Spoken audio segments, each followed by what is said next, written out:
Good afternoon, everybody. My name is Dan Scripps, Chair of the Michigan Public Service Commission, and I call this meeting of the Commission to order on November 9th,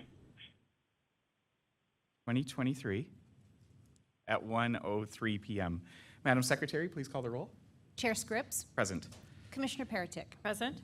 Commissioner Carrion. Present. Mr. Chair, you have a quorum. Thank you, Madam Secretary. Today's meeting is being held in person at the Commission's office at 7109 West Saginaw Highway in Lansing, Michigan. We are also hosting this meeting remotely using Microsoft Teams. It is compatible with all browsers except Safari. Telephone relay service is available through the phone option.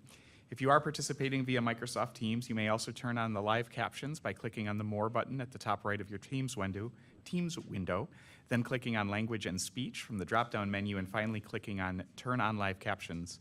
As indicated in the notice for today's meeting, if we will lose the remote connection, the Commission will not recess. The meeting will be recorded and available for future reference on the Commission's website. In addition, the Commissioners can receive comments via mpsc_commissioners@michigan.gov. For reference, this email is also included in today's meeting notice. We will have an opportunity for the public to make comments as provided in the agenda. A few notes about this: comments are limited to 3 minutes and one per person. If you would like to make verbal comments, you must do so in person or remotely through Microsoft Teams or call into the meeting by phone. For individuals attending in person and who want to make a verbal comment, please fill out a comment card.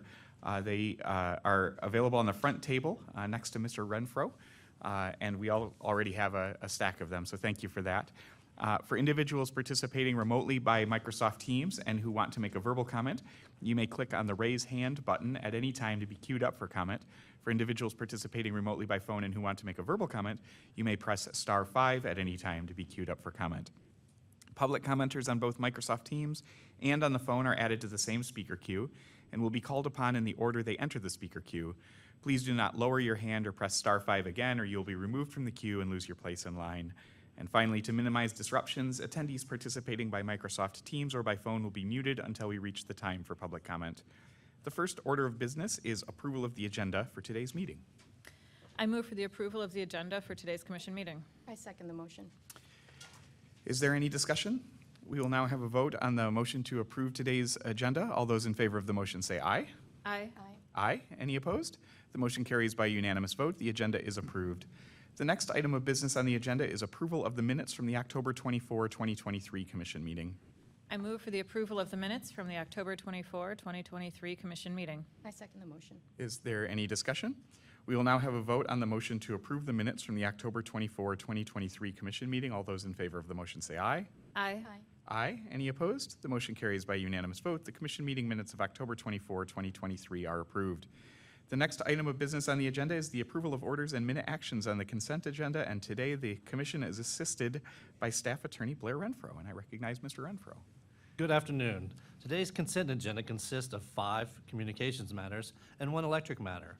The proposed order and minute actions for these matters have been thoroughly vetted by the Commission's technical and legal staff and are ready for your approval.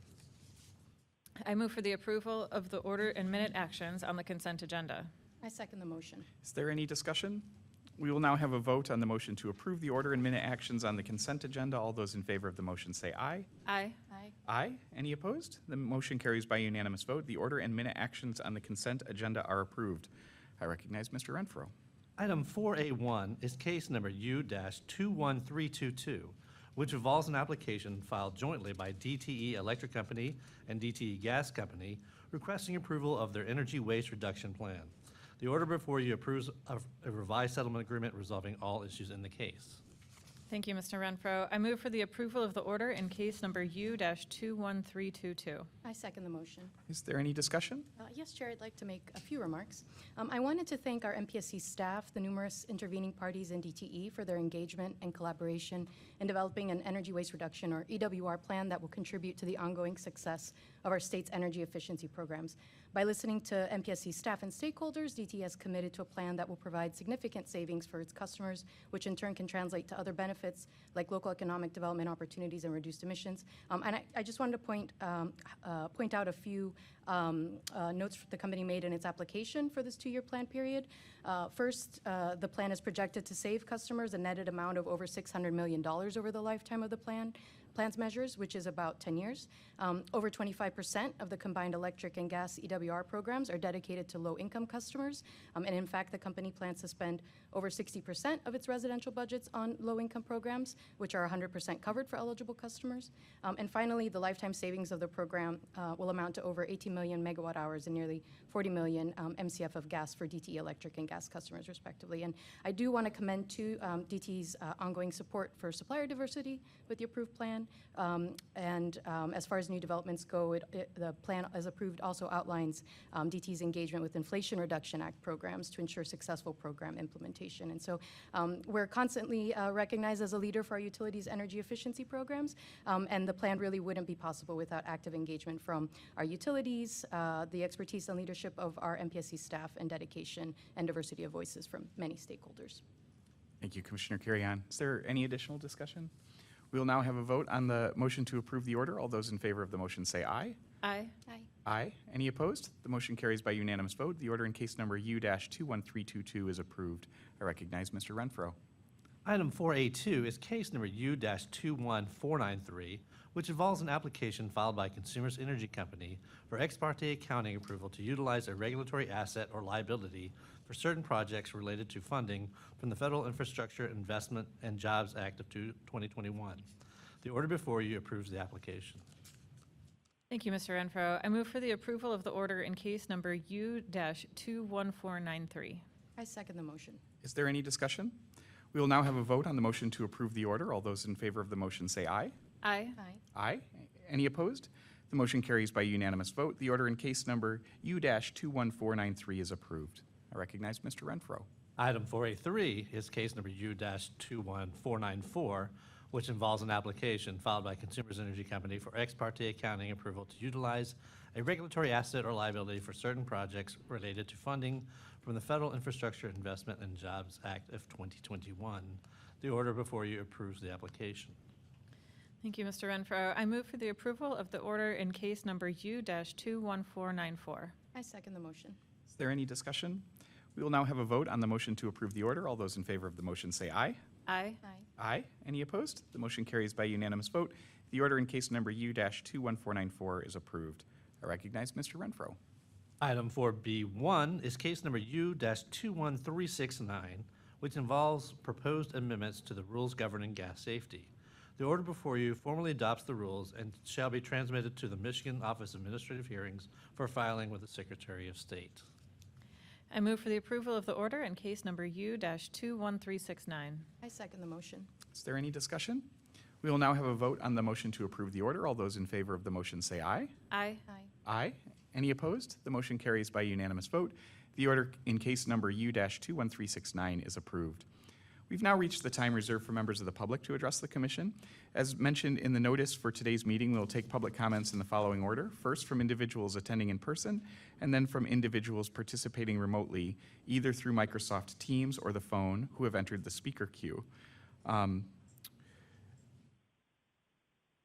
As a reminder, this public comment period is for commissioners to listen to comments and concerns and not to answer specific questions. When providing comment, please indicate your name and where you live if you're willing to share so that we have it for our records. For most of those participating in person, we have them on the cards. And again, please limit comments to one per person and keep them brief, no longer than 3 minutes, so that we have a chance to hear from all who would like to comment. We have a number of cards in front of us today, and so I'll call you off in order that I have the cards, and then encourage you to come up to the mic. I will try and sort of announce both the person who's coming up and then the person behind them, so that you can get ready. And I apologize for butchering names, although there's one I am going to make sure that I don't get wrong today. So Carol Sanborn, you get to come first, and then Anthony Walscheid, you're on deck. Ms. Sanborn. Okay, I'm Carol Sanborn, Lebanon Township, south of Maple River in Pewamo, Michigan. I am once again here to speak in opposition of the proposed ITC 345 kilovolt, 120-foot tall electrical monopole line project invading Clinton County. Oh, the case number is U-21471. I am begging that this commission not approve the project as they currently have it planned. We live near the Maple River, and the route near the river needs to be changed. The current route, no matter the proposed or alternative route plans, comes to a point in our section of Lebanon Township near the river. This not only will affect our family, but several family homesteads, including the Heckmans, Fedewas, Hars, and our family. Although our homestead is only 10 years old, it is still a homestead and not a bare agricultural field. I am once again pleading for the lines to be rerouted further to the south in the Walker Road area as I suggested, or as my son Avery has previously suggested in previous submissions. This could then be routed into Ionia County and north across the Maple River in a perpendicular fashion. This would only affect 2 homes on Nickel Plate, not the many homesteads, land including family homes that I specified above. ITC doesn't seem to be listening to our pleas, as they have already created huge white arrows on the roadways where the original planned routes are to be. It seems the community meetings were mere public relations skits to make us feel we were being listened to. I have concerns about the depth of the foundation of the 3 planned monopoles on our land. The foundations go 20 feet deep into the ground. That's like mining our property. What material is going to be present in the cement? Will it leach into our water? We recently invested a large amount of money to field tile our land, and if they come in with their heavy equipment, that field tile will be crushed and won't drain properly. No matter how many mats they put down, it will crush the earth beneath it. I am opposed to any local township and county control being taken away. A quote from President Lincoln's Gettysburg Address, that government of the people, by the people, for the people, shall not perish from the earth. The government is the people's, not the other way around. The current bills being pushed through are unconstitutional and un-American. People have died for our individual rights. It is the people's. The people need to be listened to. This ITC project is the conduit for all of the wind and solar projects that will then supply the mega sites with their electricity. People don't want EVs, solar, or wind. The major car companies are pulling out of the EV projects due to no demand for the EVs. The battery companies are halting production. Middle-class Americans can't even buy a brand-new regular car, let alone an electric vehicle. It is clear that using wind and solar is a disaster by looking at previous states and countries that have tried it already. We should be learning from their mistakes, not repeating them. All of the public funding that has been put into these projects is wasted taxpayer money. It's always easy to spend someone else's money, not your own. The waste in government spending is appalling. I am pleading for the commission to not approve this ITC project as it is currently planned. Thank you. Thank you, Ms. Sanborn. Up next, we have Anthony Walscheid and then Diane Walscheid. Hi, I'm Anthony Walscheid. I am also on the proposed ITC route. I did not have nearly as good of a speech planned out because I have not had as much time, but I just want to make a few points. When they plan this out, we're being told it's based on an algorithm, right? Well, that sounds great when you're looking at a map, but when you look at a map of my family's property, we have 3 different lots, all of which are enrolled as a historic farm. It's a centennial farm, right? So 7 years ago, I built a house there, planning on living there and furthering basically our legacy, right? You've been muted. Kids are gonna be living there. Hopefully my kids can raise a family there. And basically I feel like we're being bulldozed by ITC and that's been taken away from us. They thought it looked like a good route because it went down the middle of a property line, but there are 3 properties there and it is basically going right along the edge of my yard. Honestly, I'm not even sure it's gonna be far enough to be safe health-wise for where my house is located. Not only is it going to limit where my kids can live when they get older, not only is it gonna limit what I can do on my own property, it's literally gonna go over my utilities. So like, they're going to crush my geothermal loops. I'm not going to be able to build a pole barn. I'm not gonna be able to do whatever I want on my property. It's severely limiting and that's not even talking about like the financial aspect of it or all the things that I'm gonna lose that I can't even describe to you. Like literally I built my house there because of the view. Well, you're gonna put 345,000 volt lines right behind my house, like right in my view. So what I want everybody to realize is that algorithm doesn't exactly take into account any of that. It doesn't take into account where my kids are gonna fly a kite because now they won't be able to. It doesn't take into account where my kids are gonna be able to fly their drones, where they're gonna be able to ride their motorcycles, right? So I think there needs to be a lot more thought put into this. and a lot more public input. ITC has been telling everybody that, oh, we had meetings so everybody could come. We sent out notices. We didn't get notices. I feel like we're being bulldozed and we're being taken advantage of. I would like you guys to look past what they're saying it could be and look at the people that's hurting. Because it literally goes right down the middle of our property. It's going to landlock like 20 acres. So basically, all building on my property is gone. Like, my kids can't put a house there. Like, it basically destroys the future. If I would've known this 7 years ago, I never would've built a house there. Honestly, I mean, the state of Michigan right now is making me wanna move out. So, I think that more thought needs to be put into it. I think that an algorithm can't be trusted with our future. And I would like I would like this commission to consider it heavily before they make any rash decisions. I don't think this is something that we can bulldoze through because of a political agenda. So, thank you. Thank you, Mr. Wolscheid. Diane Wolscheid, and then Val Wolscheid.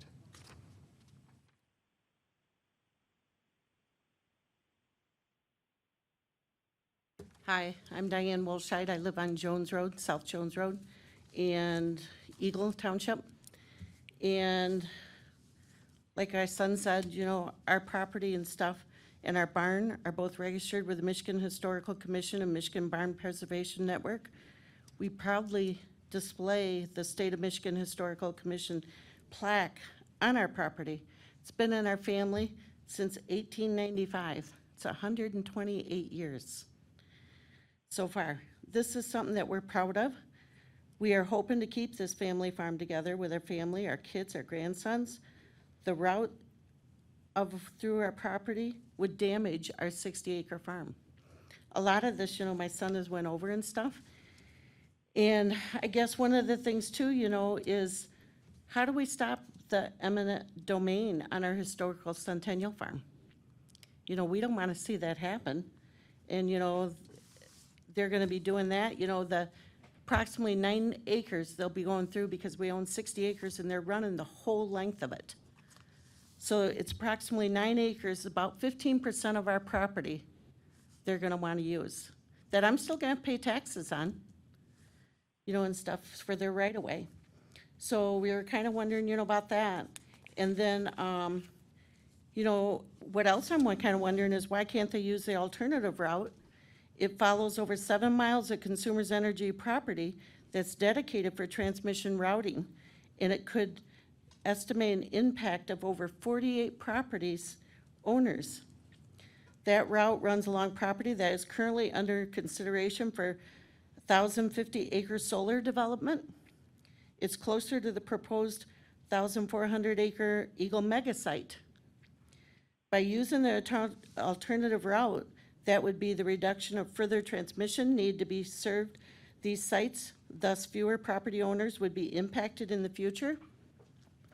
We believe there are existing transmission lines and substations that have been overlooked in Eagle Township in sections 7, 8, 9, and 10, which contain a 96-acre parcel and several 200-foot corridors owned by Consumers Energy already. These should be used as an alternative route to reduce the impact of our community.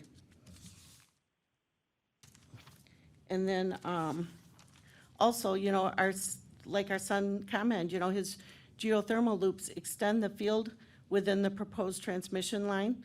You know, who's gonna pay for that all to be redone? You know, and it's not that old. You know, you think you'd do something, you know, to further so that the energy and stuff, you know, is used in alternative ways, and then they want to destroy that yet. You know, if he builds pole barn stuff, and, you know, too, like he says, you know, with our grandsons, they come between our house and us. We have them walk on our roadside, so it's on our property, so they're not out in the road. You know, we can watch them come from his house to our house. They come over at least once a day, you know? It's good times, and it's things like that that we want to remember, you know. Our family, we have great family values. You know, we have meals together like at least once a week, you know, and stuff. You know, if somebody needs help, we're right there. But this here, you know, where our grandsons walk and stuff is where they want to put this line through. And if you read some of their stipulations, you know, you shouldn't walk under them, you shouldn't, you know, use ATVs on them, you shouldn't, you know, kites, any of that stuff. These are all things our grandsons are growing up to do, things our kids did there, you know, and stuff. It's just something that this land belongs to our family. We own it, we pay taxes on it and stuff, you know. We're not saying that they can't do anything with energy. That's all got to be upkept. We're aware of that. But when you impact all this property in our family, you know, it's like, are they picking on us? We're just kind of curious, you know, and stuff. I do think that they need to check things out better and check the alternative route where they're, you know, not going to impact, you know, up to 48 other people's property. It would seem like you'd use the lesser of two evils. Thank you. Thank you, Mrs. Walscheid. Val Walscheid, and then Corrine Strzelka.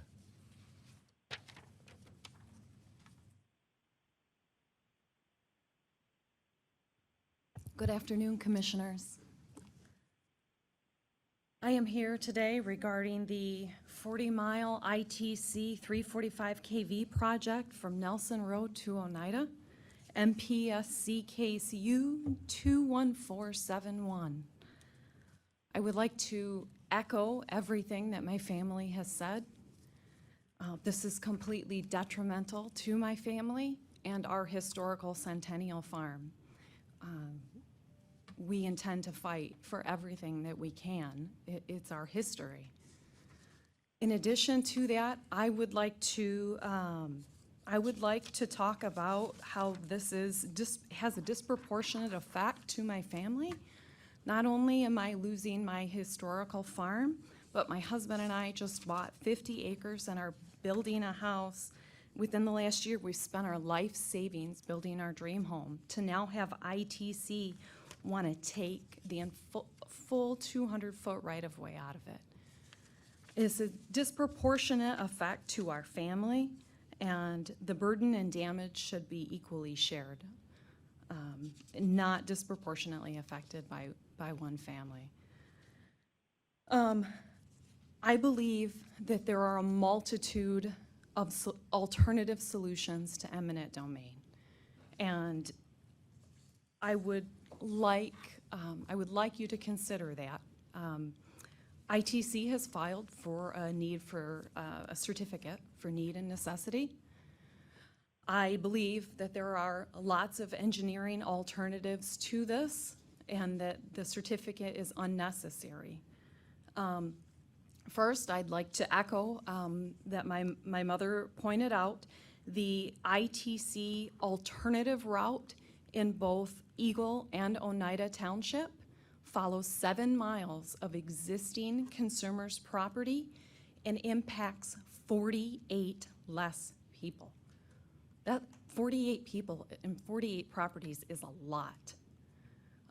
The alternative route should be considered the primary route. As she pointed out, it is also closer to future developments that are planned. I also want to talk about underground.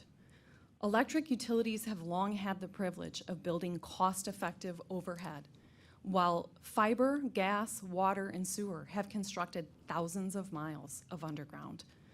Renewable energy projects willingly install underground.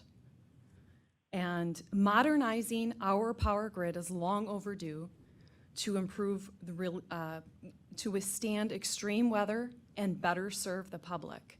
It is unjust that our properties are littered with overhead facilities that damage our land use. This transmission project is regionally cost-shared, and ITC stands to make a significant return on capital. So for these reasons, it only makes sense to better serve the public and consider engineering alternatives such as underground.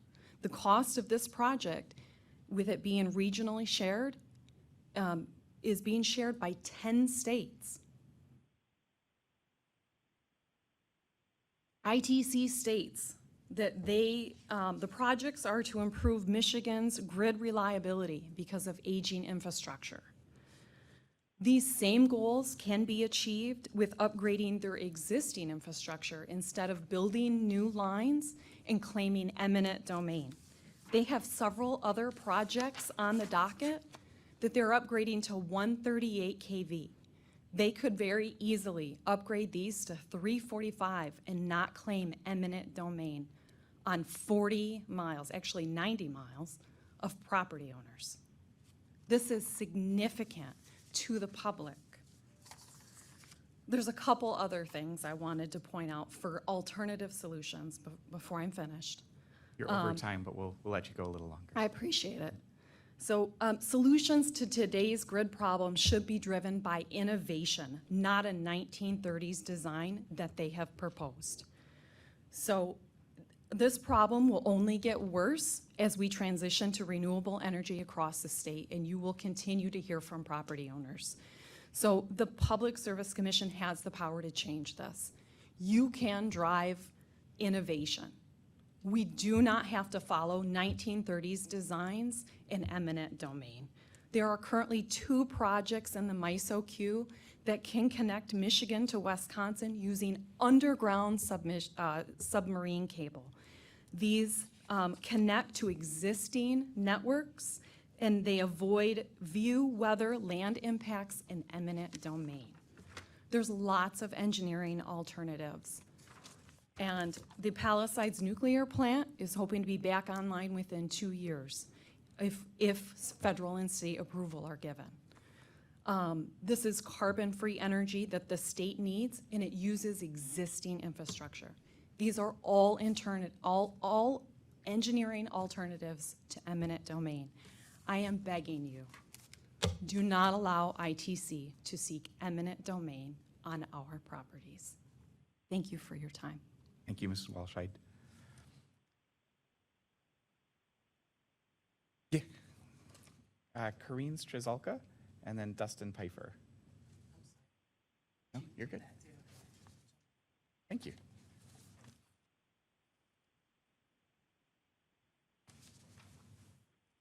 Did I get it right this time? Yes, perfect, thank you. I'll have to practice your last name.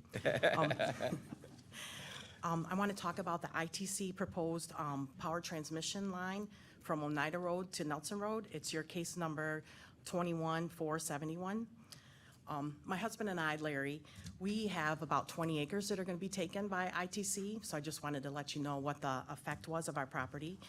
I went through and analyzed the 2 different routes, the proposed route, which is some people are calling the green line, and the alternate route. And the number of properties affected on the green line were 152 compared to the alternate route, which was only 100. So there's actually 52 more properties affected on the proposed route. There's current consumer energy easements in place. There's 2 of them on the green line, but there's 11 on the alternate route. The 2 on the green line, one is just a little square acre off of M21, and the other one is 100 acres off of Jones Road, which we'd really like to know what's going to happen there. And then the 11 are long strips that have been provided for something that Consumers Energy has been planning. There's 46 properties that are split in half along the green line, and I feel that that's kind of like a double whammy because you have 2 sides that you're looking at rather than just along a road side, compared to 15 on the alternate route. And then the miles of line are pretty similar on the 2 alternates. So from those statistics, I just wanted some interesting points. ITC project proposal does not provide 2 separate alternatives as required in PA 30. 13 miles of the proposed and alternate routes are the same. That's 33% of the alternates that are the same. From Mrs. Haar's property at Jones Road in Pewamo, north to the Nelson Road in Carson City, both alternatives are the same. The ITC project proposal does not provide a reasonable and feasible alternative in the proposed route as required in PA 30. The alternate route already has 9 miles of current Consumers Energy easement in place. That's almost 25% of the project length. The proposed route, the green line, is redundant and runs parallel to the alternate route. This occurs at the south end of the project from Oneida Road to I-96 in Eagle. The proposed route, the Green Line, has a redundancy of almost 25% and affects 52 more properties. The proposed route is unreasonable and not feasible alternative when compared to the alternate route, as it affects more properties and is not utilizing the existing right-of-way already owned by Consumers Energy. Also, this ITC project proposal does not provide a reasonable and feasible alternative in the proposed route as required by PA 30. The proposed route splits over 30 more properties in half than the alternate route. When a property is split in half, much more of the property is affected than running the easement along the property line. There's twice as many property access problems during and after construction, future utilization of the property, and landscape view disturbances. The alternate route affects the proposed properties less than the proposed route. The proposed route is unreasonable and not feasible when compared to the alternate route. Thank you very much. Thank you very much.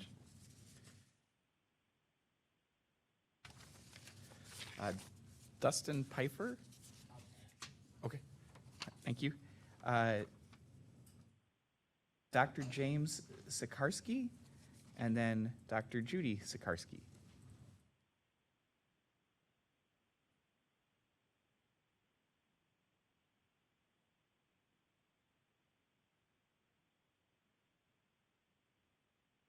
Hello. I'm a wildlife veterinarian with a lifetime of experience working with wildlife. I live along Monroe Road, and the Green Line splits our property. And I agree with all of the concerns for the human population and quality of my life, my kids' and grandkids' life is certainly going to be affected by this. And my wife will surely address that. But I'm the wildlife specialist, and who's going to speak for the wildlife impacted by this? The proposed route runs between the Looking Glass River and a dedicated, fabricated wetlands that was done in response to an added landing strip at the Capital City Airport. And so the wetland, to remediate the loss of that wetland, has to be twice the area. And that was done on the edge of our property under direction by the DEQ and the DNR to benefit and attract wildlife. And the proposed route goes between the narrowest point between the Looking Glass River and this wetlands. And it goes through Eagle Township, which, by the way, was historically named Eagle Township because of the bald eagle population. And this proposed route is going to definitely impact migratory bird patterns because they migrate along electromagnetic lines, which this power line is going to screw up their migratory patterns. But the other big thing that I know and have published a summary of my career working with bald eagles for almost 50 years at Michigan State University College of Veterinary Medicine. And I'll leave a copy of that publication with you that shows the cause of death for 1,500 bald eagles in Michigan over my career. The primary cause of death was being hit by cars, but the next cause of traumatic injury was collisions with power lines, and the third cause was electrocution. We see bald eagles every day on our property. The other day I was working outside. I heard somebody practicing a trumpet. And I went around the corner of the barn and looked right across where the power lines are going to go and saw 10 or 12 trumpeter swans flying really low right across where that power line's going to be. And the power line's going to be a blatant eyesore, a potential health risk because of the electromagnetic radiation and field. The unknown risks certainly are good reason not to put it where it's at. In looking at the alternative route, and I've suggested this at the meetings we've gone to, ITC says we're doing everything right. Yeah, but I've worked with the Consumers Energy, Consumers Power, They used to have an ecologist, a good friend of mine. He wouldn't let this happen. They're putting it right through where it's going to have the greatest impact on wildlife and on people, as you've heard from the other commenters. I'm asking you to don't let this happen. It could be moved to the east of the river, going through big farm fields with way less impact on people and on wildlife. It couldn't be in a worse spot between this wetlands and the river. So I'm asking you, don't let that happen. If it has to come through there, make them bury it. Thanks. Thank you, Dr. Sikarsky. Dr. Judy Sikarsky.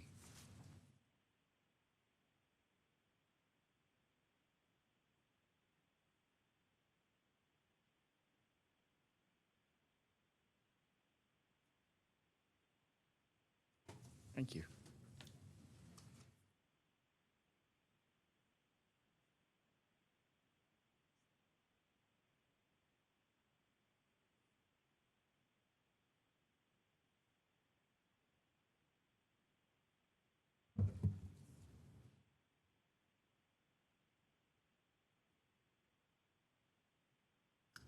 Greetings, Commissioners. My name is Dr. Judy Sikarsky. I live with Dr. James Sikarsky on the banks of the Looking Glass River. The proposed green line follows an inordinate section of the Looking Glass River.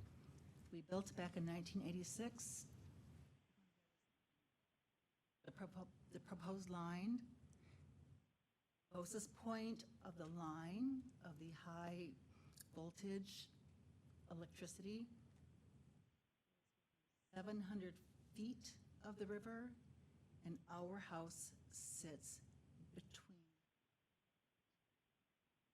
Where the Looking Glass River sits and the wetlands that my husband mentioned is a flight path for all sorts of species.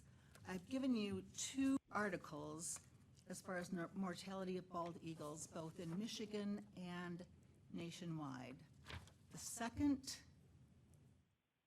most prominent cause of death for bald eagles is electrocution and trauma by these lines. And then I ask you to extrapolate that to not only bald eagles, but there's photos there of great blue herons, whooping cranes, trumpeter swans, pileated eagles. We are a flight path for a lot of species that are not endangered. The eagles were, but habitat species that we want to preserve. I heard some figure about savings of 600 million. How do you put a price on species that you want to preserve their habitat? We have fed species on our backyard. We have seen species go through. I've sent you some pictures. On top there is, my husband has been a wildlife rehabilitator at Michigan State University.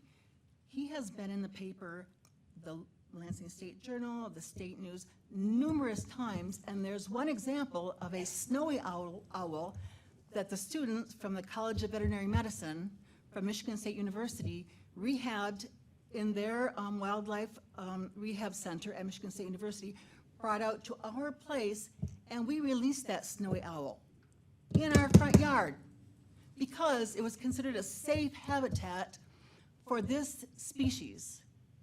And so I applaud the research as far as the definite alternatives, but I implore you that the Looking Glass River is a habitat for these species that we hold dear.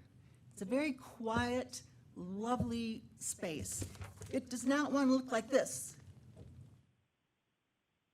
This does not help wildlife species that migrate on electromagnetic patterns. Do you see that this is going to disturb electromagnetic patterns of these species?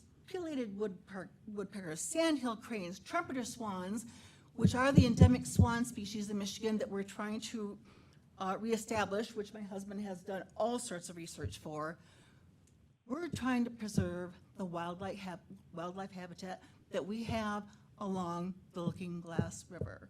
So I implore you to move your plans underground or away from this beautiful habitat that sustains these most amazing species that we see. I really appreciate your attention. You're passionate about this, obviously, and I thank you for your attention. You, Dr. Doesn't Sikarsky. matter. The last card I have is Michelle Klein. If there's anybody who would like to, anybody else who would like to speak, you can fill out a card as well. Sorry for being late on my card. I didn't Not realize at what I all. had to You're- do, so. Well within the window. As you mentioned, my name is Michelle Klein, and I'm here to express my concern, like all these other folks, about this proposed line that's coming through various people's properties. And I really feel sorry for all these people because fortunately for us, it's not going through my property, it's just a field away from my property. So it's something that I will have to look at when I sit in my backyard, when I take my grandchildren, my children out. It's just really frustrating to see how this stuff happens, and I could just kind of ramble. I'm going to go ahead and read what I have instead, just because I have my points here. But my husband and I own and farm 34 acres near this proposed site of the large poles going in, and I'm guessing possibly a change to the small substation that's near us. Our property is one field from the proposed location where these poles will run. We are opposed to this project because of health concerns, reduction in property value, the impact to wildlife, and the effect to the beauty of the land near this project. I thoroughly enjoy walking our lane that goes around our land. When I do, I look over our property and see the neighboring properties and their woods. I love seeing the fields and the neighboring farms, and it's an example of God's beauty, and I've always counted my blessings on having a peaceful and beautiful place to look at. There are currently power lines in what I understand of the proposed site. Those poles blend in with the scenery, and we're there when we bought our property, so we knew what we were getting when we bought our house and land. This proposed 160-foot tall, this is what I'm hearing anyway, 160-foot tall poles and 12 feet in diameter poles, and the arms and the power lines coming off them are not going to blend in with our property or the neighbor's property, and it's just going to be an eyesore and take away from the beauty. And it saddens me to think that the sacrifice we did for decades to make our payments, to have our land and house, will leave us with a view that has huge power poles and lines in it instead of what we currently get to see. It also concerns me that we really do not know the health impact of living near a substation and power line that will carry 345,000 volts of electricity. A few years ago, 2 of our sons who farm with us were blessed to buy neighboring houses. They will also be impacted by this proposed power line and are concerned about the impact it will have on their family's health as well. Our children and grandchildren visit us often throughout the week and on weekends and enjoy our property as well. They also are concerned about this proposed project. I hope wherever you live that you do not have to worry about this type of change coming to your home. Thank you for your time. And like I said, we aren't even impacted on our property itself, but it's still very frustrating, and I just don't want to look out my backyard and see these and worry about the health impact of these poles. We're just about a football field length away from them. So it's discerning for us, and I really empathize with these people here. So thank you. Thank you, Ms. Klein. Is there anybody else here today who would like to make public comment? Okay, we will go to the remote options. I don't know if we have anybody in the queue at this point. Okay, sorry.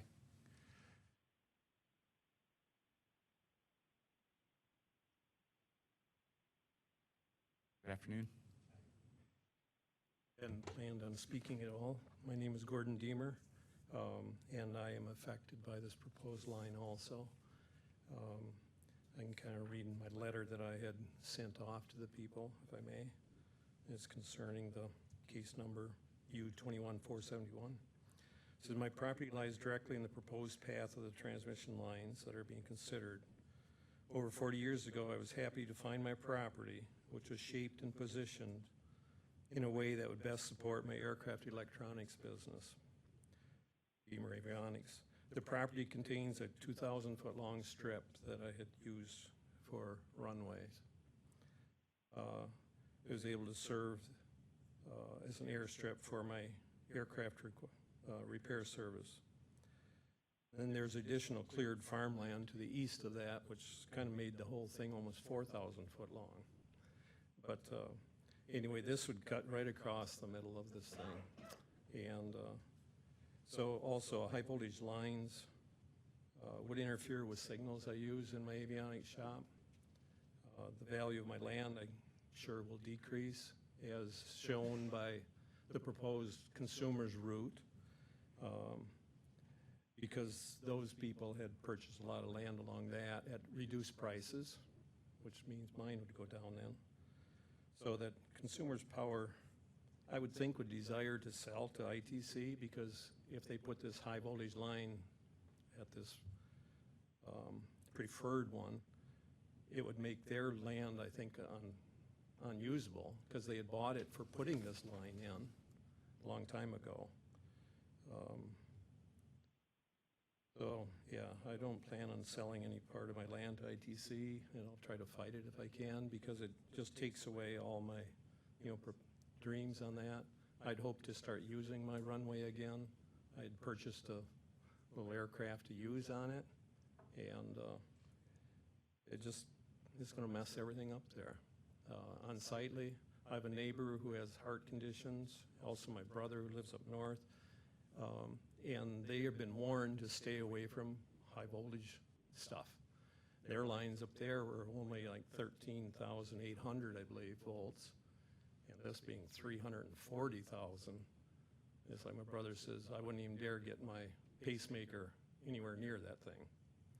So, yeah, I just wish that they would really look into that consumer's line, or consumer's corridor that has already been purchased, and these people already, figured on that when they bought along that was going to be a possibility. So that's pretty well it. Thank you. Thank you, Mr. Deemer.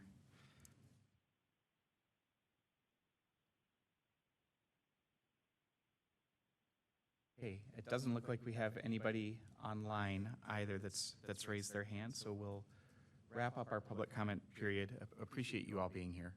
We learn every time we receive public comment, and I know it's a trip to come here, but I do appreciate the time that you've put in and the words and thoughts that you've shared. So thank you. A few announcements before we wrap up today.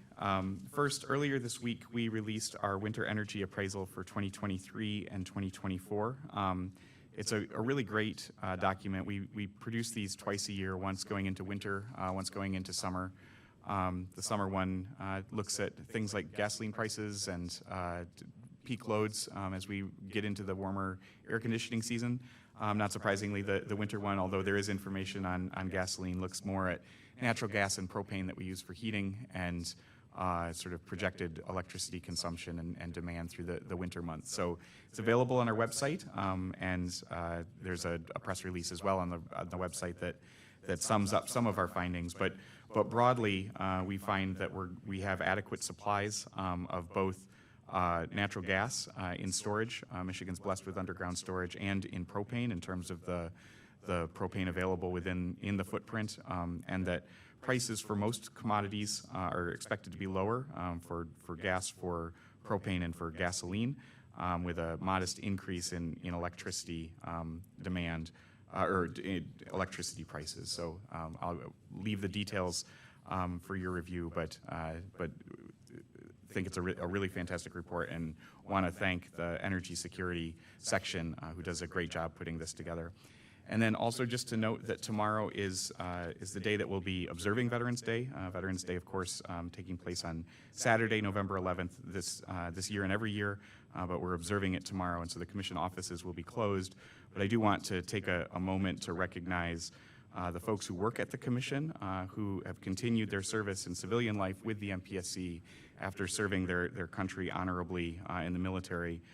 We honor your courage, sacrifice, and dedication. And it really is a great day to sort of thank a veteran in your life or in your circle of friends. And we certainly do that here at the commission as well. Are there any other announcements? Okay. With that, we'll wrap up for today. The next regular commission meeting is scheduled for Friday, December 1st at 1:00 p.m. Is there a motion to adjourn, Commissioner Paratek? I move to adjourn today's meeting. I second the motion. We will now have a vote on the motion to adjourn the meeting. All those in favor say aye. Aye. Aye. Aye. Any opposed? The motion carries by unanimous vote. The meeting is adjourned. Thanks, everybody.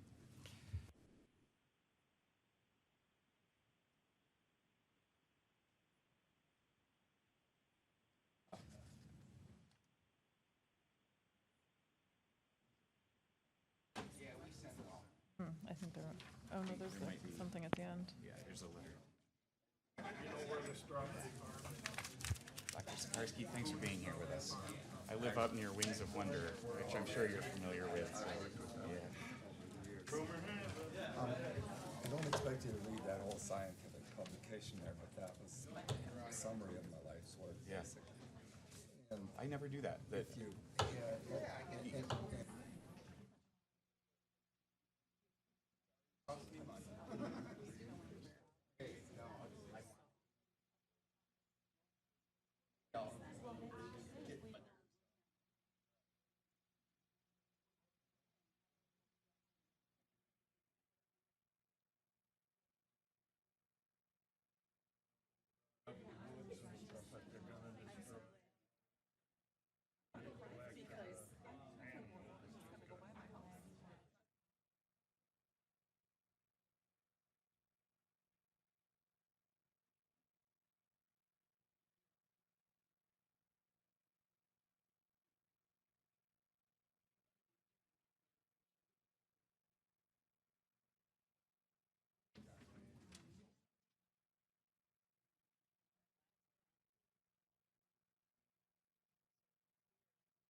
You're gonna be way up this way, yeah. Got maps.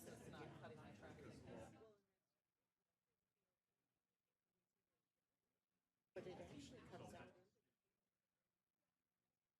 And on our parcel, they wanna come like this. Our house is like right here. Yeah, and see, and that's just, well, and that's just it, this here, because they have the right of way and stuff.